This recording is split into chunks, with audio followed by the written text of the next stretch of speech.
Viewers, the assembly polls in both Haryana and Jammu and Kashmir are over, and the focus has now shifted to the big question, who has the edge? While the exact results will be known to all on October the 8th, the exit polls have predicted a clean sweep for the Congress party in Haryana. The poll of exit polls shows that the party is likely to win around 56 seats.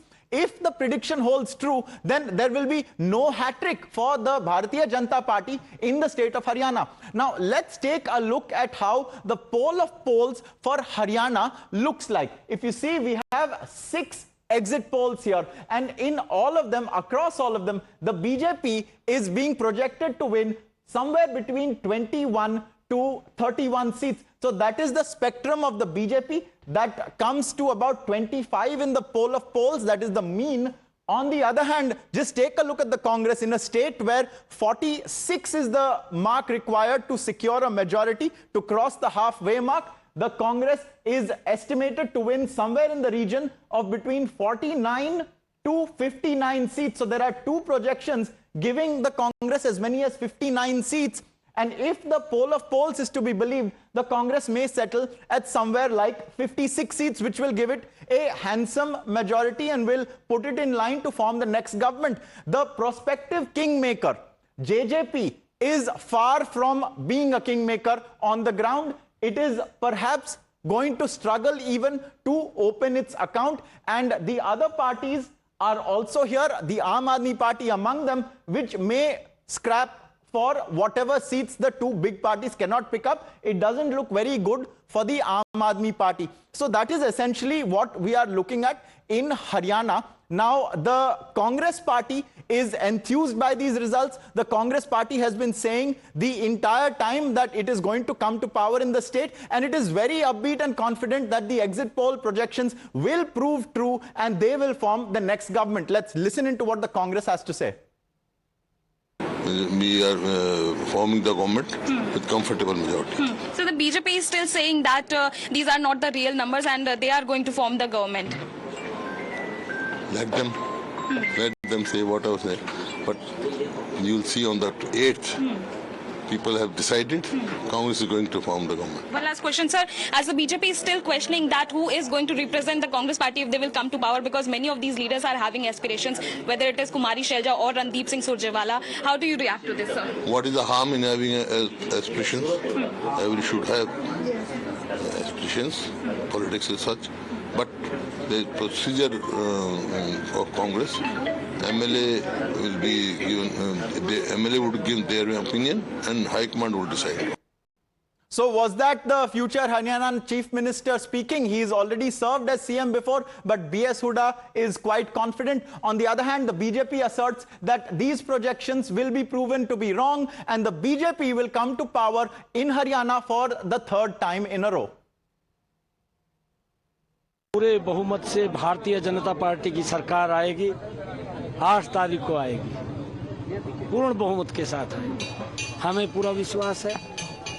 Haryana के लोगों ने जो पिछले 10 वर्षों में कार्यों को देखा है, हर वर्ग के लिए काम हुए हैं।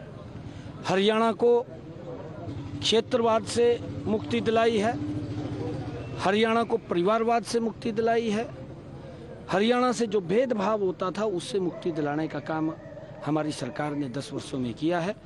हमें पूर्ण विश्वास है कि हमने जो हरियाणा को एक नई गति विकास की देने का काम किया है, 8 अक्टूबर को भारतीय जनता पार्टी तीसरी बार बहुत बड़े मैंडेट के साथ आ रही है।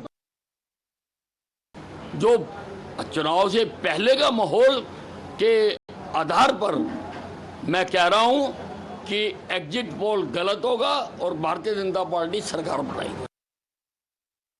So you just heard 2 very senior leaders of the BJP, Nayab Singh Saini, the Chief Minister, and Anil Vij. They are still confident that it is the BJP that will form a government in the state of Haryana. We'll see how that goes on October the 8th. But there is one other state that is in the fray. It is not a state once again. Statehood is very much up for debate at the moment, and it was a poll topic, and we are of course speaking about Jammu and Kashmir. And in Jammu and Kashmir, the picture is a little bit more complicated because the exit polls have predicted a hung house potentially, with the National Conference and Congress alliance perhaps missing the majority mark by just a few seats. They are likely to win around 41 seats is what we are given to understand as per the projections, and the projections also reveal that the BJP may be in the fray as well if it allies with sufficient number of seats in its own kitty with certain independents and other parties. So let's take a look at the number. Now, these are 5 exit polls. Accordingly, the 6th is the poll of polls. In all of these numbers, you can see the JKNC Congress alliance is projected to win somewhere between 34 to 48 seats. Now, the upper end of this 48 is above the majority mark. It is 2 seats above the majority mark, while the lower end of the spectrum sees it falling short. However, who could the NC Congress ally with in case they have to form a government, in case there is a hung house? They can ally, of course, with the PDP. And we say this not because of history, but we say this because the PDP has made noises to these effects, and they say that they are willing to join any alliance against the BJP. Now, we've seen the BJP numbers there as well. For the moment, viewers, we are being joined by a prominent face of the BJP in Haryana specifically, but he can also, of course, speak about Jammu and Kashmir, Raman Malik. We'll start with Haryana, Mr. Malik. What has happened? What has gone wrong? If these exit polls are to be believed, you are no longer going to be in power in Haryana. Do you accept the exit poll results? I would like to wait till the 8th because the same kind of phenomena, the same kind of analogy was being produced when the Chhattisgarh, results and exit polls came in, that Congress was making its government. Now, I have a logic which says that there may be a blunt surprise in for Congress with the basic fact that there are certain factors which people are not looking into. It's not a bipolar election. A bipolar election can be called out much more straighter than a mixed, multi-cornered election. I see a 6-cornered fight in most of the seats because not just that the INLD and JJP combinations are fighting their own battles very seriously. Aam Aadmi Party has also worked very hard. The Congress has been fighting its battle as if they've already won before the match. BJP has fought up well. And there are 1 or 2 independents also in about 70% of the seats who are very strong contenders. All right. So this is not just an election with a bipolar or a 3-corner kind of fight. It is an election which is going to spring out surprises because I believe there's going to be a good quantity, let's say about 12 to 15 people coming in from independents and others. And then there is going to be the vote, which is going to be spread over with various parties. All right. Some may get less, some may get more, but there's going to be a split in 6 people. And that is where the game But will basically change. what you're saying is it's not a bipolar contest. There are other parties in the fray and other independents, so maybe we should look out for that. But that is Haryana. There is also a lot of talk of independents and other parties in Jammu and Kashmir. What could the BJP's strategy be to form a government? Because it is crucial, it's Jammu and Kashmir. How could you form a government in Jammu and Kashmir if these numbers are to be believed? Who are you looking at? See, we have to respect the mandate given by the people. We did that. We showed the nation that, yes, in dire consequences, when the nation gives a fractured verdict, we have to leave our, predominant, pre-known positions and work for the development of people.